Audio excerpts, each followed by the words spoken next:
ਹਾਂਜੀ ਸਤਿ ਸ਼੍ਰੀ ਅਕਾਲ ਜੀ ਸਾਰਿਆਂ ਨੂੰ। ਅੱਜ ਅਸੀਂ ਤੁਹਾਡੇ ਲਈ ਲੈ ਕੇ ਆਏ ਆਈਫੋਨ 13 128GB ਬਾਕਸ ਪੈਕ।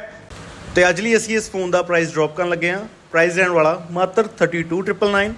ਕੋਈ ਵੀ ਕੁਐਰੀ ਆ ਸਾਡੇ ਦਿੱਤੇ ਨੰਬਰ 'ਤੇ ਕੰਟੈਕਟ ਕਰੋ ਜੀ। ਤੇ ਇਸ ਫੋਨ ਨੂੰ ਲੈਣ ਲਈ ਤੁਹਾਨੂੰ ਆਉਣਾ ਪੈਣਾ ਜੀ near railway station Shiv market Bhogpur district Jalandhar. ਤੇ ਤੁਸੀਂ ਘਰ ਬੈਠੇ ਵੀ ਇਸ ਫੋਨ ਨੂੰ ਆਰਡਰ ਕਰ ਸਕਦੇ ਆ। ਸਾਡੇ ਦਿੱਤੇ ਗਏ ਨੰਬਰ 'ਤੇ ਕੰਟੈਕਟ ਕਰਕੇ ਆਪਣਾ ਆਰਡਰ ਬੁੱਕ ਕਰੋ ਜੀ। ਵਿਦ 20 ਵਾਟ ਅਡੈਪਟਰ ਆਪਾਂ ਤੁਹਾਨੂੰ ਨਾਲ ਗਿਫਟ ਦੇਵਾਂਗੇ, ਜਿਹਦੀ 1 ਈਅਰ ਦੀ ਵਾਰੰਟੀ ਸਾਡੀ ਸ਼ੌਪ ਵੱਲੋਂ ਰਹੂਗੀ। ਸਾਡਾ ਕਾਲਿੰਗ ਨੰਬਰ ਰਹਿਣ ਵਾਲਾ 9501164507 9501 64507। ਧੰਨਵਾਦ ਜੀ।